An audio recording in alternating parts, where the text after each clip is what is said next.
Bonjour, bienvenue à la deuxième émission Scalpel, l'émission qui vous propose tout ce qui est nouveau en chirurgie. Ce mois-ci, j'ai le plaisir d'accueillir le docteur Alain Hazan, spécialiste en otorhinolaryngologiste, médecin praticien hospitalier à l'hôpital Bellinson et spécialiste du nez. Merci Eric de m'avoir invité. Je suis très heureux de participer à votre scalpel, comme on dit. Et en fait, j'ai fait mon ALIA en 98, donc ça fait déjà plus de 25 ans. J'étais assistant, on dit chef de clinique, assistant du service du docteur Pétral de chirurgie maxillofaciale et dans la région parisienne, en fait, à Montfermeil. Et en fait, avant de faire mon ALIA, je me suis occupé, bien sûr, déjà des nouveau-nés, mais aussi et beaucoup de larynx. Et je me suis fait connaître ici en Israël au départ, dans le service du professeur Feinmesser, pour justement les techniques préservatives de larynx. Et par la suite, j'ai bien sûr continué à m'occuper des rhinoplasties, en fait, c'est le nom qu'on donne à ça, et surtout dans la rhinoplastie fonctionnelle et cosmétique. C'est-à-dire alors, quand vous parlez de rhinoplastie, en fait, c'est une reconstruction du nez pour améliorer sa fonction et son aspect. Oui, c'est très interdépendant. L'esthétique, la structure esthétique du nez extérieur et la fonction du nez vont ensemble. C'est pour ça qu'il est important de faire cette intervention en connaissant également les problèmes d'obstruction nasale et les problèmes d'esthétique en même temps. Donc, je ne suis pas chirurgien esthétique, je suis chirurgien ORL qui s'occupe de nez esthétique et fonctionnel déjà maintenant depuis 35 ans.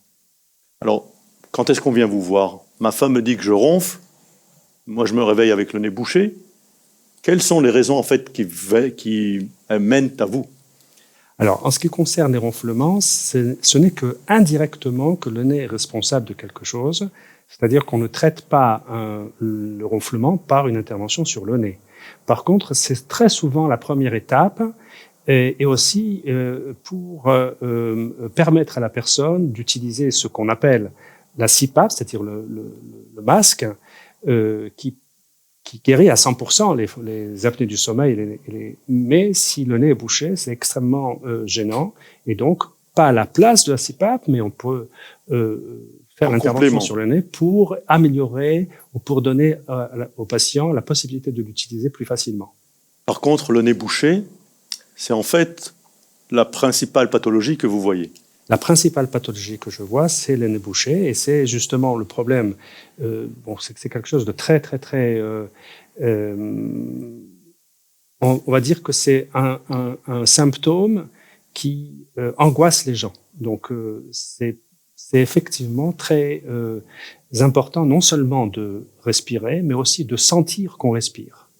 Donc, le système de la respiration est un système de turbulence. On ne respire pas en laminaire, on respire en turbulence avec la formation des cornets que nous avons dans le nez. Et ces formations de cornets font que l'air tourne autour des cornets.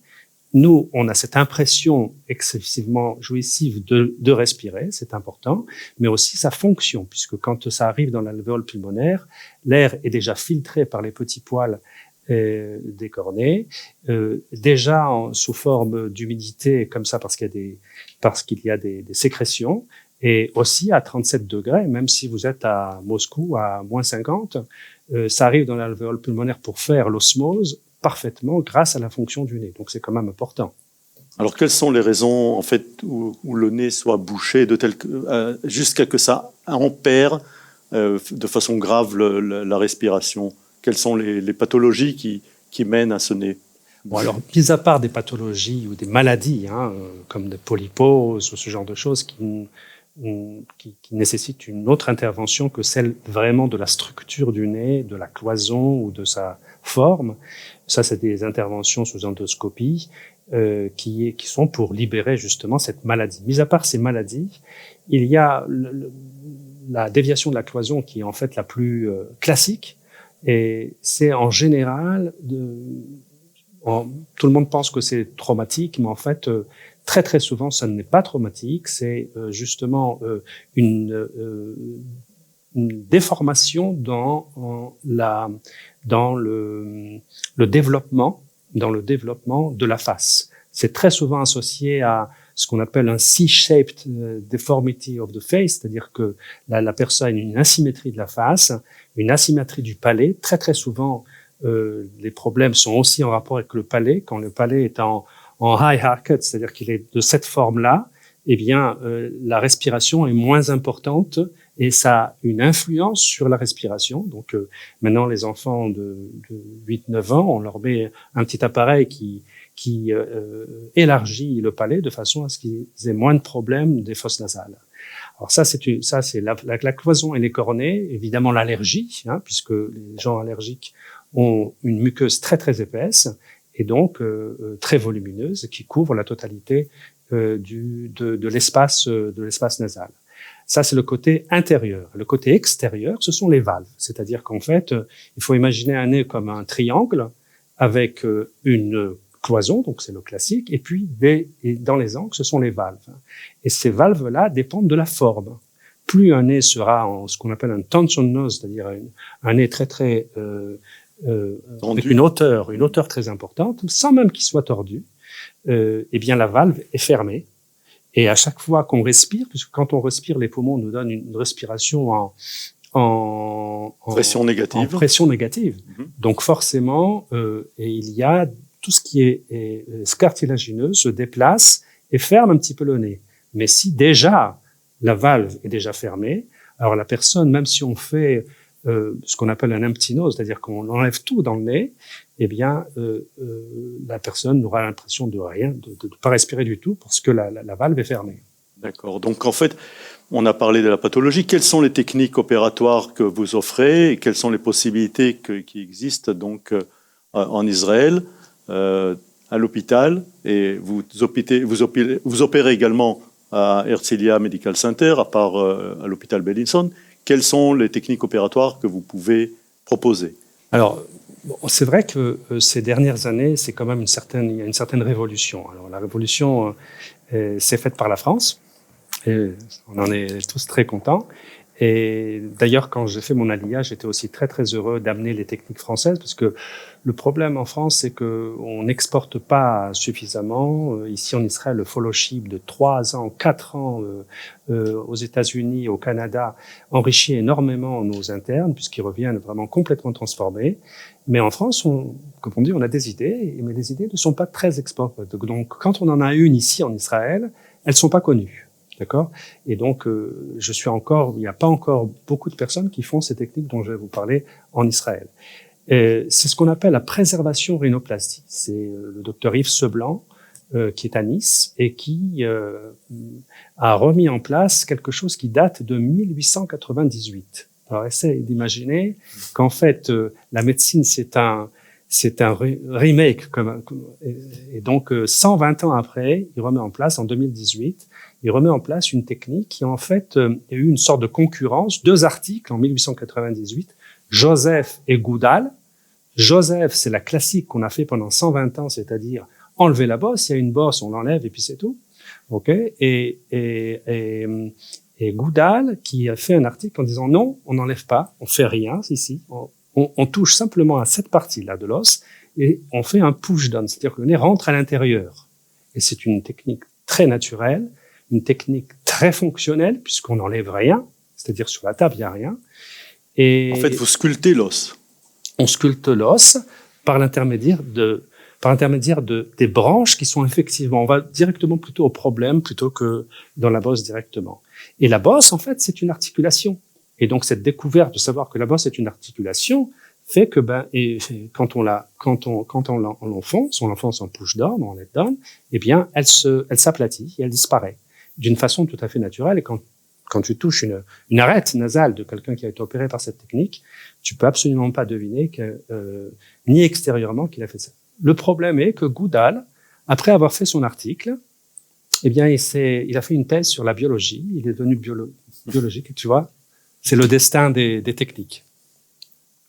La deuxième chose est l'ultrasonographie. C'est aussi un Français, Olivier Gerbeau, que j'ai invité au dernier congrès qu'on a fait en facial plastic surgery. Ultrasonographie, en fait, c'est un nouveau matériel que vous utilisez pour... Alors, c'est pas un nouveau matériel, les dentistes utilisent ça depuis des années. En fait, c'est du 50 kHz, ça fait des vibrations, et donc ça fait une impulsification de l'os sans le brûler, et ça n'altère que ce qui est dur, c'est-à-dire l'os. Donc, pas les vaisseaux, pas les tissus, pas les artères, pas les nerfs. Donc, extrêmement aussi confortable. Moi, je n'utilise pas toujours l'ultrason, mais je l'utilise surtout dans les rhinoplasties secondaires, tertiaires, c'est-à-dire quand vraiment les gens ont eu déjà plusieurs fois des fractures, c'est excessivement intéressant. Ça nous permet d'avoir non pas de casser, de fracturer l'os, mais de le couper là où on veut le couper. Et c'est vraiment très intéressant. Quels sont les taux de réussite de ces opérations? Alors, j'ai l'habitude de dire, bon, évidemment, il y a les articles. Hein. Les articles, c'est 85% de réussite, c'est-à-dire qu'une personne qui se plaint d'une obstruction nasale, eh bien, il y aura 85% qui vont dire qu'il respire mieux et qu'il n'y a pas de problème.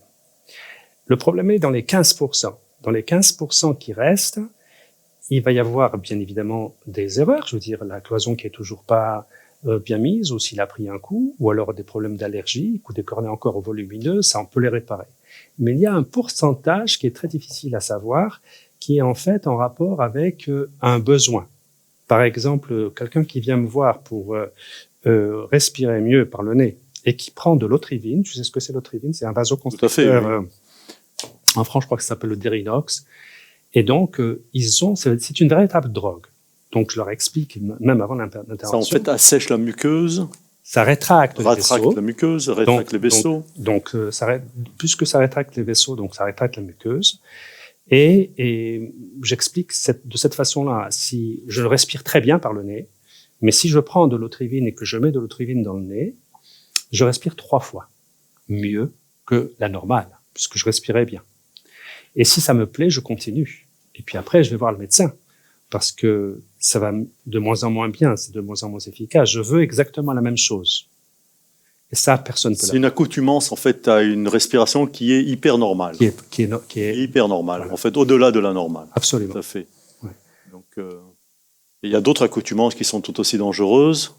Tu m'as cité la cocaïne, par exemple, oui, surtout pour le nez. Donc, c'est une drogue véritable... qui est encore très, très populaire dans certains milieux. Oui. Malheureusement, il y a une sorte d'ignorance, surtout des jeunes. Une ignorance avec un trop d'informations sur Internet, hein, c'est classique pour beaucoup de choses, et qui fait qu'ils ne peuvent pas même pas imaginer ce que peut provoquer la cocaïne. Et un jour, ils peuvent arriver avec une énorme perforation de cloison. Ça fait fondre tous les cartilages de tout le nez, avec une sorte de déformation très très très très importante, qui fait que tout le nez rentre à l'intérieur complètement, sorte de profil de chien ou de chat plutôt, de chat, plus rien, plus aucune. Et donc pour reconstruire, faut prendre de la côte, et avec le cartilage de la côte, et puis qu'on départage pour chaque partie du nez, on refait tout à fait un nez. Donc j'ai des exemples après leucémie, ou après radiothérapie, ou après cocaïne, pour la reconstruction du nez. C'est quand même des interventions beaucoup plus importantes. D'accord. Alors donc le message, le nez bouché est une pathologie qu'on peut soigner, n'est-ce pas? Quand est-ce qu'on doit venir te voir? À quel moment? Quand est-ce que ça commence à être gênant? Est-ce que c'est à quel âge? À quel moment de la gêne? Alors, en fait, ce que je dis toujours à mes patients, c'est que ce n'est pas une intervention c'est pas une maladie. C'est la qualité de vie. D'accord? Donc, en fait, des gens peuvent rester jusqu'à 120 ans avec un nez bouché et il ne peut rien se passer.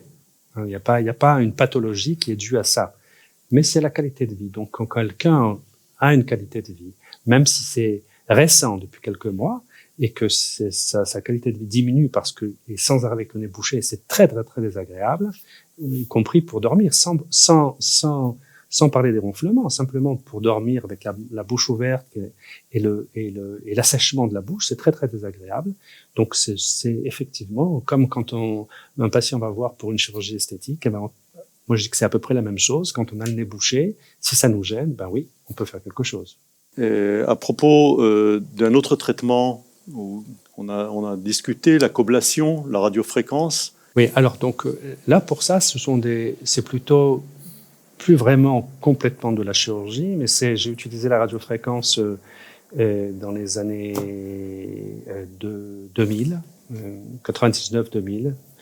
Et je le faisais aussi pour les ronflements, ça ne marchait pas du tout, ou très peu, avec des indications très, très... Mais par contre, c'est très, la radiofréquence, c'est une simple électrode qu'on met sous la muqueuse pendant quelques secondes, sous anesthésie locale, et il y a une rétraction de la muqueuse. Donc, quand il ne s'agit pas de problèmes énormes, soit cartilagineux, soit d'allergie, par exemple, l'allergie, la muqueuse, c'est comme des tumeurs d'inflammation. Donc, c'est pas la radiofréquence qui pourra faire quelque chose. En consultation, alors oui, c'était intéressant. Maintenant, moi, quand j'opère, j'utilise le microdébrideur, parce qu'en général, ce sont des cas beaucoup plus importants, donc j'ai besoin d'avoir et puis je suis sous anesthésie générale, donc forcément, c'est plus pratique d'utiliser ce genre de choses. La radiofréquence, c'est quelque chose que tu peux faire en cabinet, oui, qui donne une réponse partielle, et qui est également localisée dans le temps, parce que ça peut revenir après. Absolument. Et par contre, les opérations, la chirurgie donne un résultat définitif qui donne en fait le résultat escompté dans 85% des cas, comme tu l'as dit. Absolument. Tout à fait. Encore quelque chose sur le nez? Écoute, je pense que moi sur mon site, justement, tu me parlais tout à l'heure de Cyrano de Bergerac, mais sur mon site, je cite ça en disant que bon, c'est soit on va se faire opérer, soit on sait en parler. Donc ça c'est une chose. Et la deuxième chose, c'était sur le nez de Cléopâtre. Donc sur mon site, j'ai marqué aussi Cléopâtre, parce que effectivement, si elle avait un autre nez, ou si on l'avait opéré, la face du monde aurait changé. Tout à fait. Merci beaucoup, Alain. Alors, chers téléspectateurs, si vous avez le nez bouché, consultez un ORL. Si cela vous gêne, il y a des solutions. Et nous vous retrouvons pour le mois prochain pour un nouvel invité dans l'émission Scalpel. Merci. Merci, Eric.